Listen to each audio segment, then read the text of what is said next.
Olá, meus irmãos, irmãs em Cristo Jesus, que a paz do nosso Senhor seja com todos. Meus irmãos, vamos continuar então nosso terceiro episódio, falando de um assunto muito importante para o entendimento de todo cristão, de todo crente em Cristo Jesus, que possamos ter esse entendimento, esse conhecimento e que possamos ter a comprovação do que aprendemos, do que vemos, pela palavra de Deus. A palavra de Deus é a nossa autoridade máxima, é a regra que nós temos aqui para tirarmos todas as nossas dúvidas. E para isso temos ainda o Consolador, Consolador que Cristo, quando foi assentado aos céus, glorificado, quando se adentrou, ele, juntamente com o Pai, enviaram o Espírito Santo de Deus para habitar na igreja, para nos conduzir por toda a verdade, conforme temos visto isso ao longo dos nossos episódios aqui, irmãos? O tema principal aqui é porque Deus não nos destinou para a ira. Porque Deus não nos destinou para a ira. Terceiro episódio, irmãos. E os versículos-chave, 1 Tessalonicenses, capítulo 5, versículo 9 e 10. Porque Deus não nos destinou para a ira, mas para alcançar a salvação mediante nosso Senhor Jesus Cristo, que morreu por nós, para que, quer vigiemos, quer durmamos, vivamos em união com Ele. Depois nós temos, enquanto aguardeis, aqui 1 Tessalonicenses capítulo 1, versículo 10, todas as duas versões aqui, King James, atualizada, enquanto aguardais do céu seu Filho, a quem Ele ressuscitou dentre os mortos, Jesus, que nos livra da ira que certamente virá. Muito bem, meus irmãos, esses são os versículos-chave que nós temos aqui e que temos trabalhado ao longo desses 3 episódios. Iremos para o 4º episódio, se Deus assim nos permitir, se o Senhor não voltar antes desse momento. Se Ele voltar, será maravilhoso, porque tudo o que temos visto, estudado e aprendido será realmente, de fato, veremos isso face a face, contemplaremos isso não mais pela fé, mas por estar presente, por estar vendo de fato esses momentos que estamos aqui aguardando. Muito bem, irmãos, vamos aproveitar o momento de um louvor, um pequeno louvor aqui do irmão Hudson Albuquerque, enquanto nós elevamos nossos pensamentos a Deus, em oração, agradecendo por estarmos vivos, por estarmos escutando, por estarmos disponíveis para aprender um pouco mais da palavra do nosso Senhor.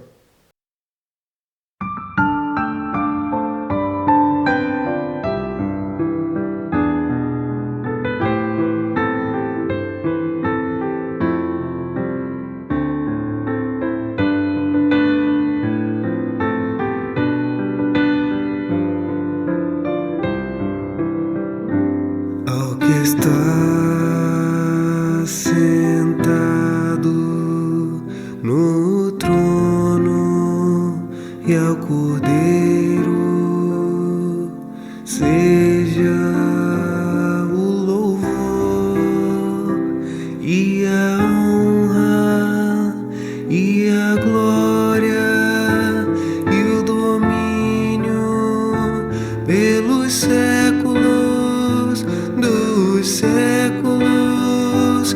Amém. Ao que está sentado no trono e ao Cordeiro seja o louvor e a honra e a glória e o domínio pelos séculos dos séculos. Amém.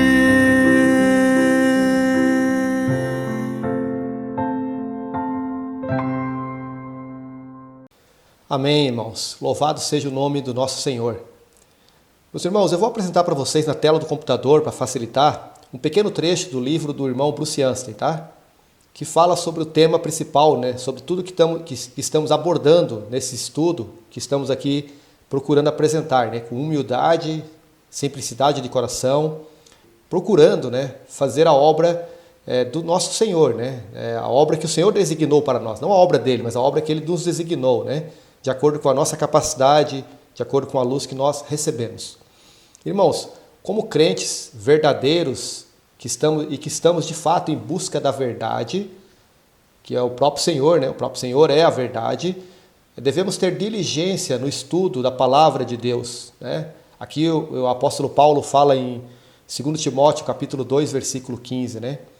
Procura apresentar-te a Deus aprovado, como obreiro que não tem de que se envergonhar, que maneja bem a palavra de Deus. É isso, meus irmãos.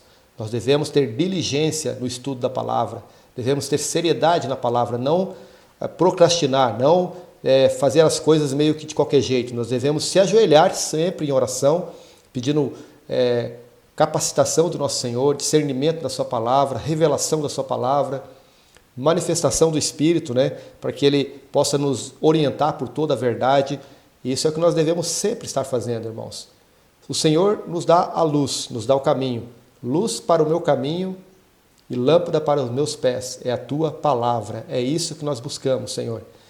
Então nós devemos manejar bem, dissecar bem a palavra, saber separar o que é de Israel, que pertence ao povo Israel, judeus, né? O que pertence à igreja do Senhor, quem é a igreja, quem são os membros da igreja do Senhor, e as nações, o mundo, os incrédulos, aqueles que não pertencem nem a judeus, não são judeus e também não pertencem à igreja, mas que estão nesse mundo ainda, incrédulos, perdidos, condenados, todos sem perceber, sem saber, ou talvez tenham ouvido falar, mas não deram bola, né? Estão caminhando para essa ira que certamente virá. E o Senhor nos promete, né, através da sua palavra, é o que nós temos estudado aqui, que Ele nos livrará da ira vindoura. Meus irmãos, é muito importante que nós estudemos a palavra de Deus com diligência, com perseverança, se dedicando mesmo. E procurando irmãos que estão na verdade, que estão firmados na verdade, que não estão firmados em assuntos deste mundo, que o interesse deles não é coisas desse mundo, mas as coisas celestes, as coisas eternas. Esses irmãos que estão diligentemente estudando a palavra de Deus, que estão buscando a verdade, é com esses que nós devemos andar, né? Não com aqueles que usam a palavra de Deus, mas ao mesmo tempo se utilizam de meios deste mundo para justificar, né? E para se aproveitar também da situação, porque hoje nós vivemos terríveis dias, né? Os últimos dias serão tempos terríveis. Vemos isso lá em 2 Timóteo, capítulo 3, versículo 1, né? Os últimos dias sobrevirão tempos difíceis, tempos terríveis, tempos trabalhosos, irmãos. E isso a gente lê e acha que é simples. Não é, irmãos, não é. Nós temos hoje muito falso, né? Crente envolvido, misturado dentro da igreja do Senhor. O joio, né, da qual nós não devemos tirar, não devemos arrancar. Quem vai fazer isso é o próprio Senhor. Mas eles estão, irmãos, no meio. E em todos os lugares tem trigo e joio. E muitas vezes isso dificulta nosso caminhar. Com certeza. Por isso o apóstolo Paulo, na sua profecia, né, disse lá, nos últimos dias sobrevirão tempos terríveis. São os tempos que estamos vivendo, irmãos. Por isso, devemos estar sempre em constante oração, vigiar e orar e se apegar à verdadeira palavra de Deus. Irmãos, nós temos hoje, né, muitos falsos pastores, muitos falsos líderes. Esse meio que nós estamos aí vendo na internet, que nós podemos aqui fazer uso também para benefício da obra do Senhor, mas nós sabemos, né, que o maligno tem se usado disso também, a própria internet, as ferramentas de comunicação de mídia, de massa, e usado todos aqueles influentes, aquelas pessoas persuasivas, né? Aquelas pessoas que trazem aquilo que as pessoas gostam de ouvir, e isso tem se expandido no meio cristão, conforme está previsto também na própria palavra do Senhor, né? Nos últimos tempos, igreja de Laodiceia, a igreja que vai se popularizar, onde o poder estará na mão do povo, e não mais na mão de Cristo, nosso bendito Senhor e Salvador. A autoridade não mais será nas reuniões, nos encontros deles, né, o Espírito Santo, mas sim homens dirigindo. E isso é o maior perigo que estamos vivendo hoje, irmãos.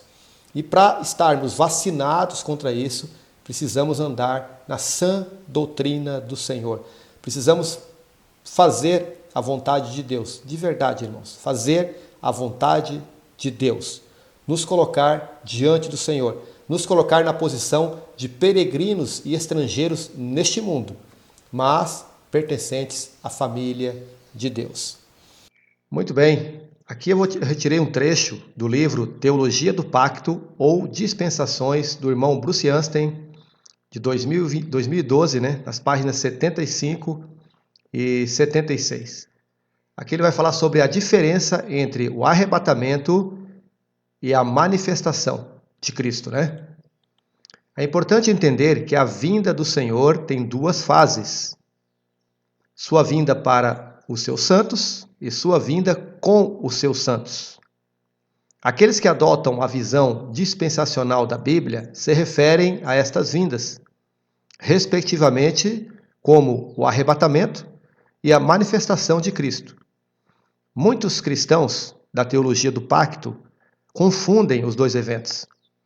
Embora o Senhor venha do céu em ambas as ocasiões, o arrebatamento e a manifestação de Cristo são coisas distintas, Aí tem notas do original, deste livro, e na versão da Bíblia, traduzida por John Nelson Darby, é utilizada a palavra appearing, traduzida aqui como manifestação. Dependendo da versão em português da Bíblia, a tradução do termo pode variar, como manifestação, esplendor, aparecimento ou vinda, em passagens como 2 Tessalonicenses 2,8 e 2 Timóteo 1,10 e 4,1, e também no versículo 8. Nesse livro é usado o termo manifestação, ou eventualmente vinda de Cristo. Então vamos lá, vamos para as descrições. Arrebatamento é quando o Senhor vem para os seus santos, isso nós encontramos em João 14, 2, 3, A manifestação de Cristo ocorre mais tarde, quando ele vem com os seus santos, que foram levados à glória no arrebatamento. Nós temos isso em Judas 14 e também em Zacarias 14, 5, O arrebatamento poderia ocorrer a qualquer momento, mas a manifestação de Cristo não acontecerá até cerca de 7 anos após o arrebatamento.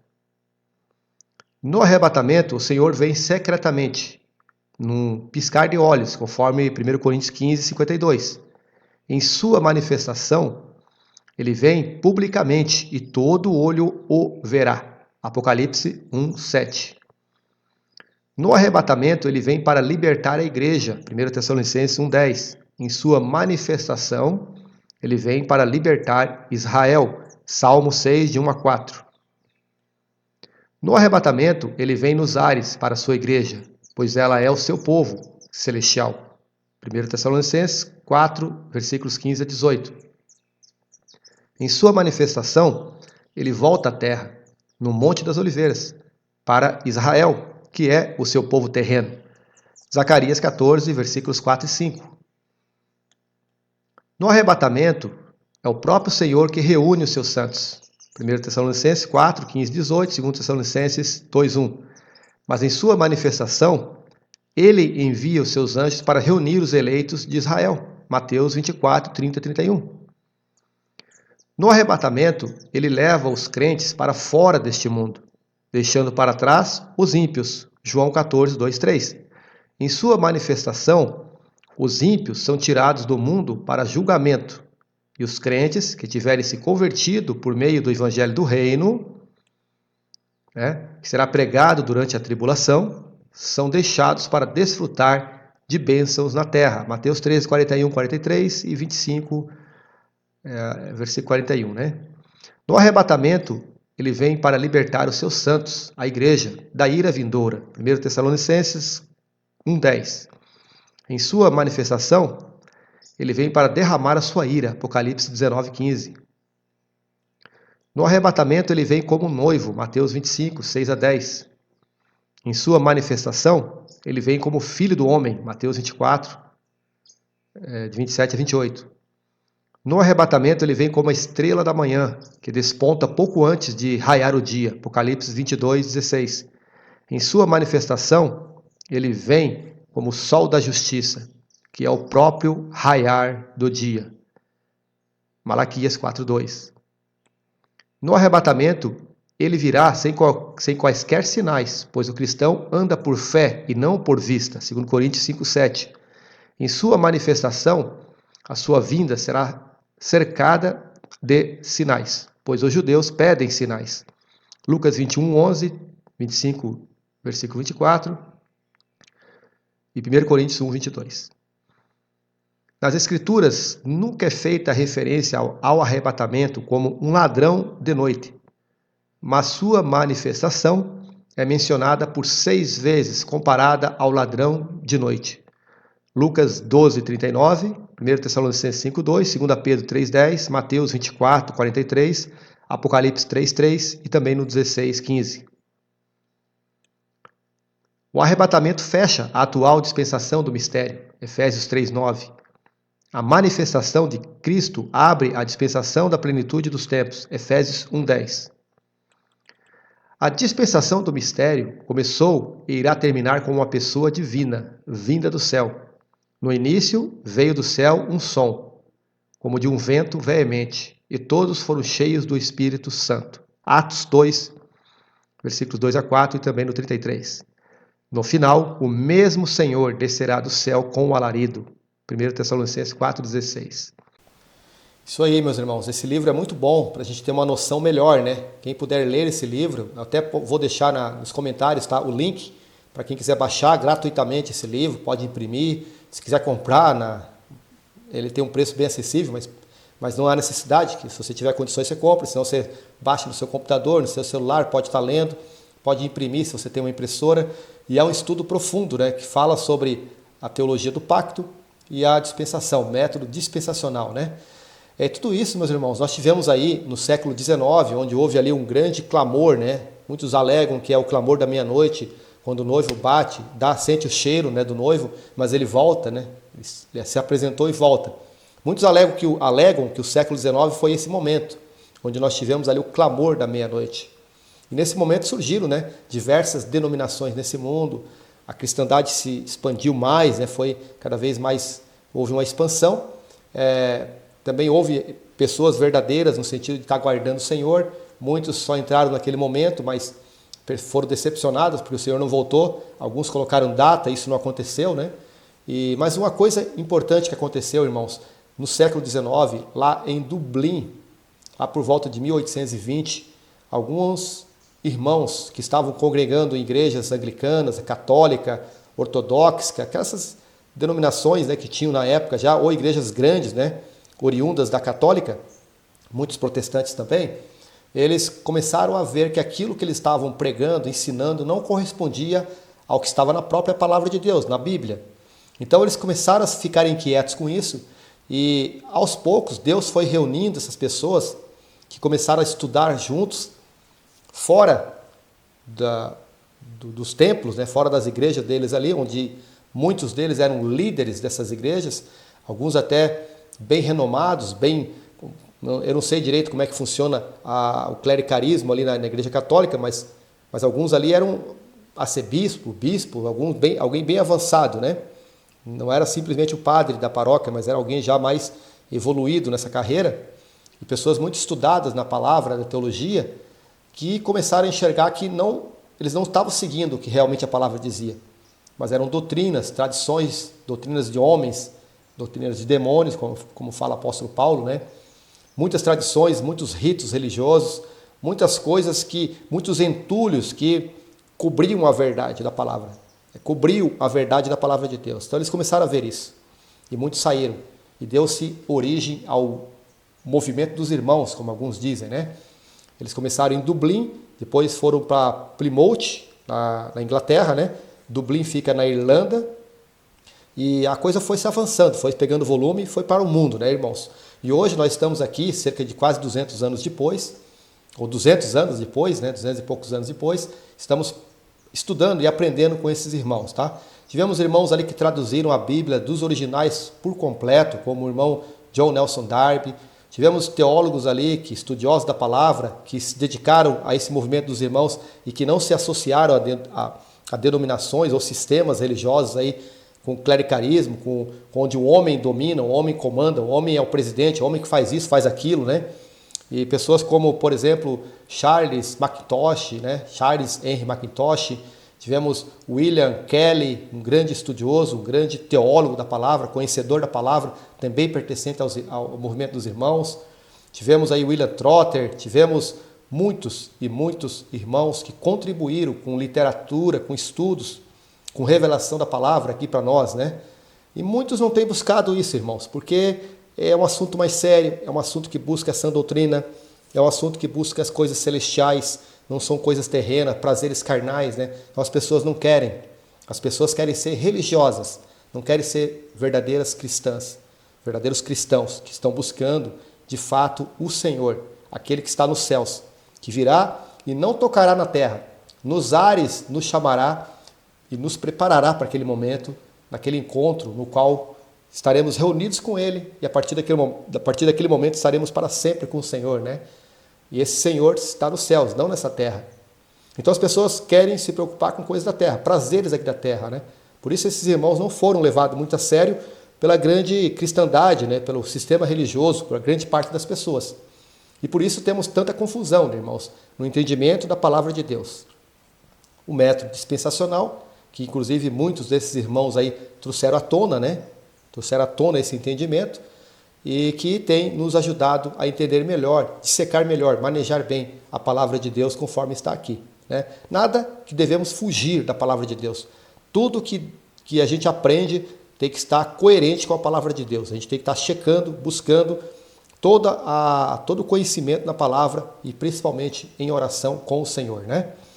Então, meus irmãos, a gente vai continuar nossos estudos aqui agora, né?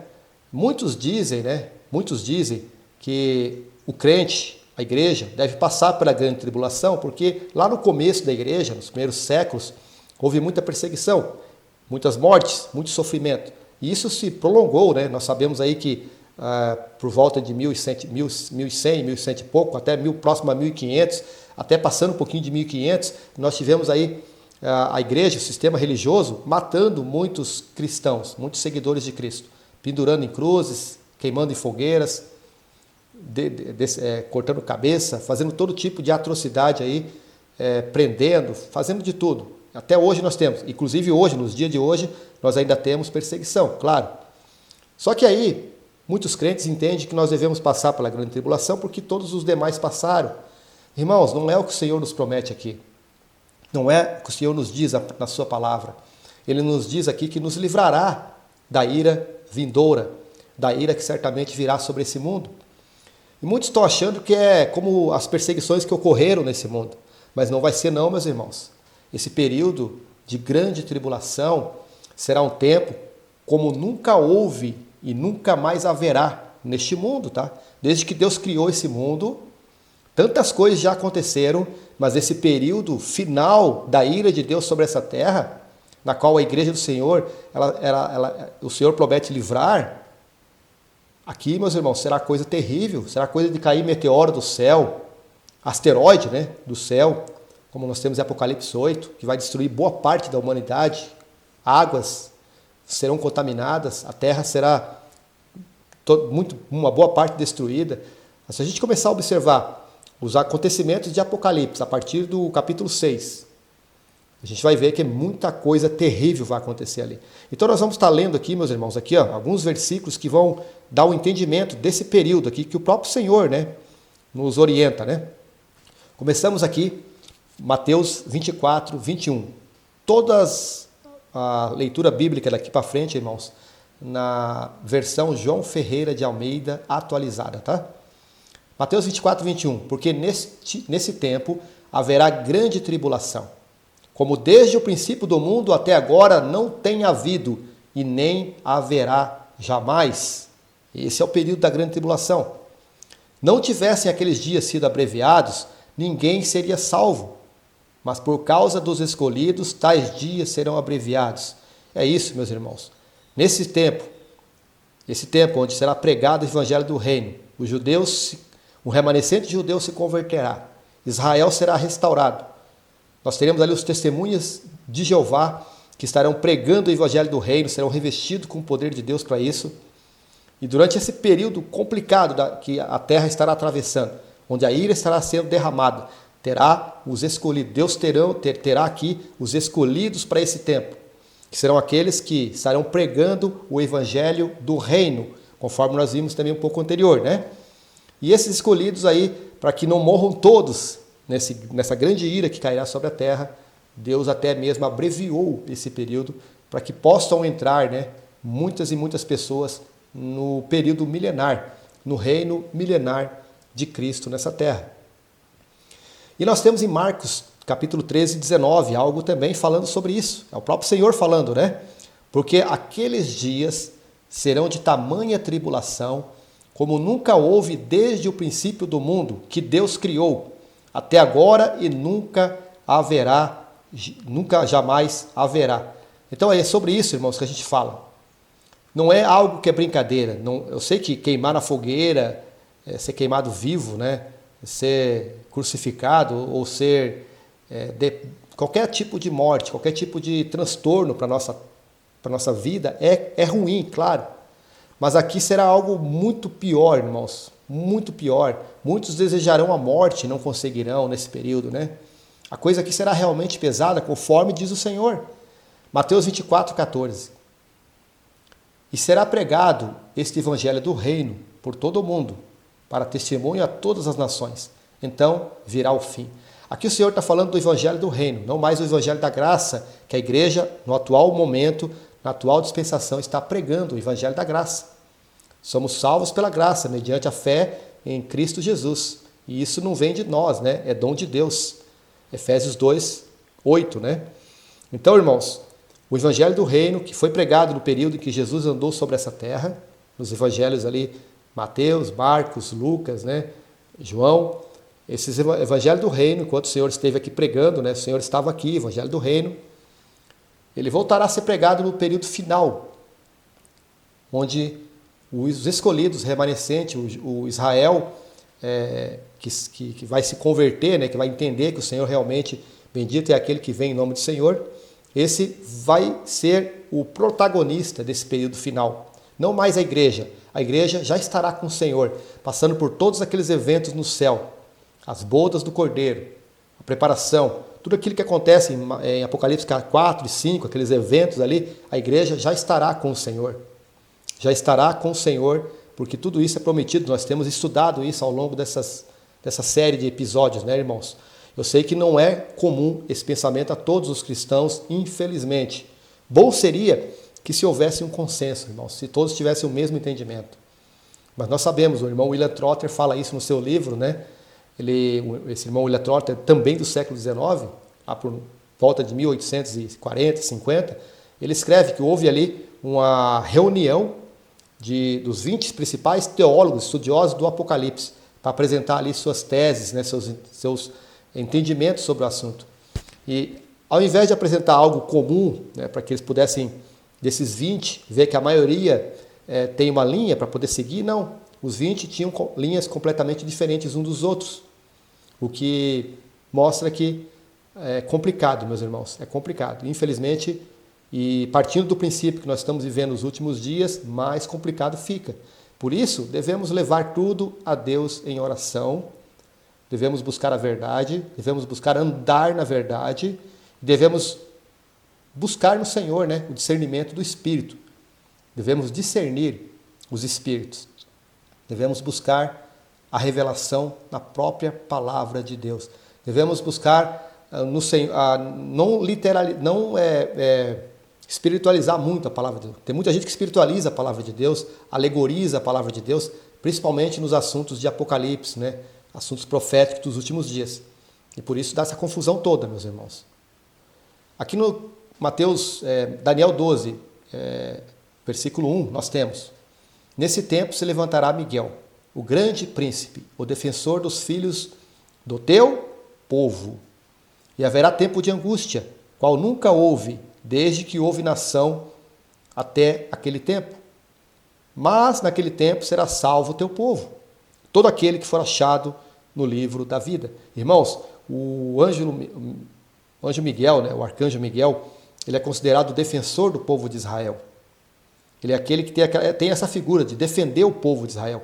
E nesse tempo se levantará Miguel para defender o quê? Defender o povo de Israel, o povo judeu, o remanescente, aquele que realmente pertence ao Senhor, que se converte. Não o Israel apóstata, o Israel que rejeita o Senhor hoje, que nós temos aí, né, muitos deles, mas aquele que a igreja já não está mais aqui. Não tem como ele se converter mais à igreja e entrar no corpo de Cristo. Ele agora pertence, voltou-se, as atenções do Senhor voltaram-se para Israel no momento que eles reconheceram Jesus Cristo como Senhor, né? E aí, nesse momento, eles começam a pregar a palavra de Deus. E aí, nós temos um período de grande angústia, né? Como nunca houve, conforme está aqui, também em Daniel 12, né? Um livro lá do Velho Testamento, da Velha Aliança, falando sobre o povo judeu, que volta à cena nesses capítulos finais da Bíblia, né? Apocalipse, a partir do capítulo 5, capítulo 6, né? Aqueles eventos finais voltam a atenção, a igreja do Senhor não mais estará na terra, portanto, voltou a ser enxertado, né? A figueira verdadeira volta a ser enxertada, a figueira natural, né? O ramo da figueira natural volta a ser enxertado, e o Senhor volta as suas atenções a esse povo que estará pregando o evangelho do reino a todas as nações, aqueles que ainda não ouviram, por algum motivo não ouviram o evangelho da graça, né? Aqueles que serão convertidos durante esse período. E aí nós temos o que está escrito aqui, né? Um tempo como nunca houve, se levantará Miguel, né? Porque a guerra será muito grande aqui, meus irmãos. Será uma guerra muito grande mesmo, onde realmente tem que haver a intercessão dos protetores de Deus aqui, né? Senão realmente ficaria muito complicado. Irmãos, então é isso, né? No século XIX nós tivemos, né, a oportunidade de irmãos levantarem à tona a questão da volta do Senhor, enfatizar a importância de todo crente estar aguardando o retorno do Senhor. O que um crente faz aqui nesse mundo hoje, irmãos? É para viver, para ficar rico, para se aproveitar de todas as coisas que esse mundo oferece, do luxo, do conforto, dos prazeres carnais, da comida sofisticada, dos carros sofisticados, das coisas maravilhosas que é feita pelo homem, os prazeres do homem, né? Concupiscência dos olhos, concupiscência da carne, soberba da vida. O crente vive para se usufruir de tudo isso? Ou o crente passa aqui como um peregrino, como um estrangeiro, que está peregrinando rumo à nossa pátria, à nossa casa que está nos céus? Nós devemos aqui, irmãos, ser testemunhas de Cristo, embaixadores de Cristo nessa terra. Devemos aqui viver nossa vida, sim, estudar, trabalhar, criar nossos filhos e contribuir para o bem da sociedade da forma que devemos ir, mas não buscando as coisas deste mundo para nosso prazer. Sermos testemunhas do Senhor, andarmos na verdade, sermos luz para esse mundo de trevas, buscarmos ser exemplo para resgatar pessoas que estão condenadas a essa destruição. Nós sabemos, irmãos, que estudando a palavra de Deus, é terrível saber que as pessoas hoje dão risada, estão rindo, estão se divertindo, estão aproveitando esse mundo. Esses dias eu fui questionado, mas é errado a gente aproveitar o que Deus criou? Olha, não é errado você aproveitar o que Deus criou. O que é errado é você colocar todos os seus objetivos naquilo, todo o seu interesse naquilo, querer se aproveitar daquilo, e não buscar as coisas do alto. Nós temos a palavra dizendo o seguinte, também em Marcos, né? Que adianta o homem ganhar o mundo inteiro e perder a própria alma.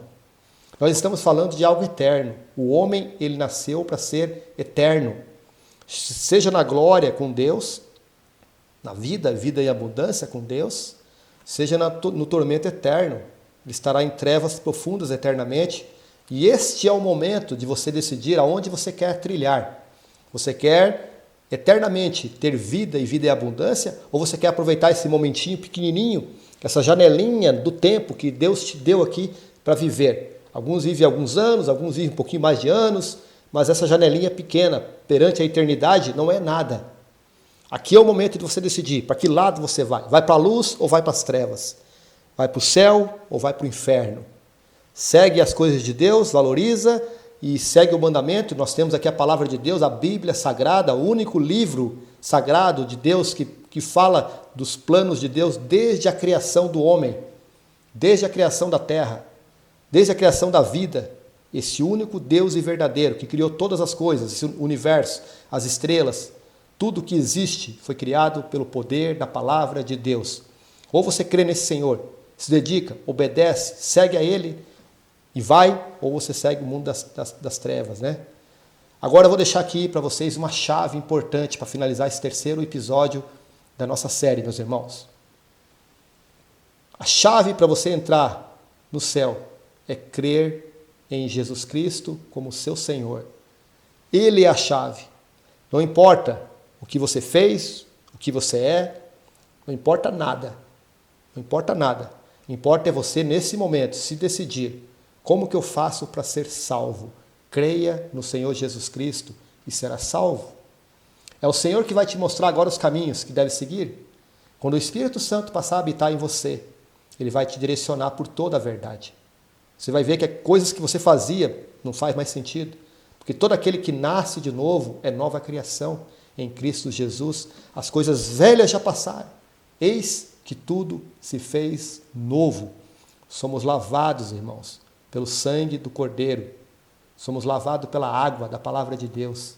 Não somos mais como antigamente. Não precisa de muita regra, não precisa mandar muita coisa, não. O que você precisa fazer hoje é crer no Senhor Jesus Cristo e será salvo.